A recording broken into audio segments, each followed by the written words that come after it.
Bismillahirrahmanirrahim. Assalamualaikum warahmatullahi wabarakatuh.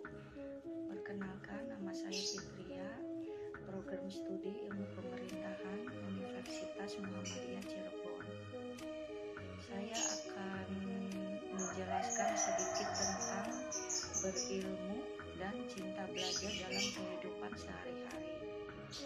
Dalam memposisikan kedudukan ilmu, ajaran agama menempatkannya sebagai hal yang terpenting dan utama. Hal ini dikarenakan ilmu merupakan ukuran bagi kualitas hidup manusia.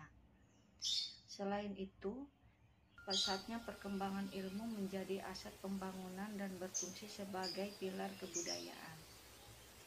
Terkaitnya dengan tujuan hidup manusia, baik di dunia maupun di akhirat, ilmu berperan dan mewujudkan isyarat diberikan Nabi Muhammad dengan sabdanya, "Barang siapa yang ingin mendapatkan kesuksesan hidup di dunia, dituntut untuk menguasai ilmu pengetahuan.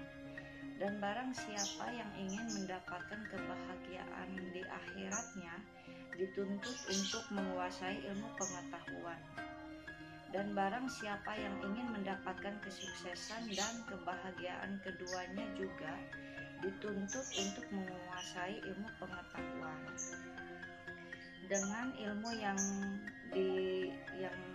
dimilikinya, seseorang akan dihormati dan demikian bertambah tinggi derajatnya di hadapan Allah dan di hadapan makhluknya. Sahabat Ali ketika oleh 10 orang yang ingin mengujinya ditanya, "Manakah yang lebih utama, ilmu atau harta?" Dengan tegas dan argumentatif dia menjawab, "Jelas ilmu yang lebih utama, karena dengan ilmu merupakan warisan para nabi, sedangkan harta adalah warisan Qarun, Fir'aun dan orang-orang serakah dan durhaka lainnya. Apabila digunakan, harta berkurang, sedangkan ilmu akan bertambah. Apabila digunakan harta berkurang, sedangkan ilmu yang bertambah, orang yang memiliki harta akan banyak dihisab pada hari kiamat. Sedangkan orang yang memiliki ilmu akan memperoleh pertolongan karena ilmunya itu. Selanjutnya, kalian seringkali mendengar yang namanya kata belajar. Mendengar kata ini, bagian orang yang sudah merasa alergi. Yang terbayang di benak adalah tumpukan buku tebal yang membosankan. Banyak orang juga beranggapan bahwa mereka sudah lama lulus dari sekolah, jadi untuk apa belajar? Orang-orang tersebut berpikir karena mereka tidak melihat ataupun belum menikmati manfaat dasar dari bagian belajar. Dengan banyak belajar, kita menjadi orang yang memiliki banyak pengetahuan. Orang sekitar kita pun akan melihat, merasakan aset pengetahuan yang dimiliki, sehingga mereka akan datang kepada kita untuk mendapatkan solusi yang mereka cari. Apakah belajar itu? Belajar adalah proses untuk mengerti suatu. Belajar yang mengajar ilmu sama pentingnya keduanya tidak bisa berpisah-pisahkan. Orang yang merasa tidak mempunyai ilmu wajib menuntut ilmu. Seseorang itu tidaklah akan dilahirkan dalam keadaan pandai. Jadi, ilmu pengetahuan itu dipastikan harus diusahakan dengan belajar. Jika dalam hidup dan kehidupan di dunia ini tidak ada ilmu, manusia kehilangan arah panutan dalam berperilaku, kehidupan dan kehidupannya. Benar-benar seperti binatang. Dengan ilmu yang dimilikinya, seseorang mampu menerjemahkan, memahami, dan meneliti, serta dalam mengetahui yang benar dan yang salah. Jangan mampu membedakan barang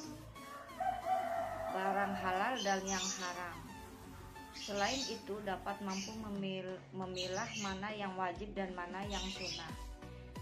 Pengalaman adalah guru yang terbaik, jadi jangan pernah melewatkan kesuksesan yang kita raih. Kegagalan yang kita alami dan kesalahan yang kita lakukan tanpa memetik pengalaman dari hal-hal yang tersebut, tetapi waktu kita untuk belajar dari pengalaman sangat terbatas. Kita tidak akan bisa bermanfaat semua waktu yang kita dapatkan untuk mempelajari kesemuanya yang diperlakukan. Untuk itu kita perlu belajar cerdas dan bijak. Yang kita lakukan antara lain adalah belajar dan hanya pengalaman yang kita sendiri alami. Terutama adalah belajar dari pengalaman orang lain. Banyak cara yang bisa dilakukan secara lain adalah membaca biografi orang-orang sukses. Di dunia yang bergerak cepat, banyak perubahan terjadi. Untuk mengendalikan perubahan ini, kita belajar tanpa belajar. Kita tidak bisa mengajar perubahan tersebut. Dengan belajar pun, jika tidak dilakukan dengan kecepatan yang sesuai dengan kecepatan perubahan tersebut, belum tentu juga kita dapat bertahan. Jadi belajar sudah merupakan suatu keharusan, tetapi yang lebih diperlukan adalah belajar untuk sukses, yaitu belajar dengan menetapkan strategi belajar efisien, efektif, dan bijak. Sekian dan sedikit penjelasan dari saya. Kurang lebihnya saya mohon maaf. Wabillahi taufiq wal hidayah. Assalamualaikum warahmatullahi wabarakatuh.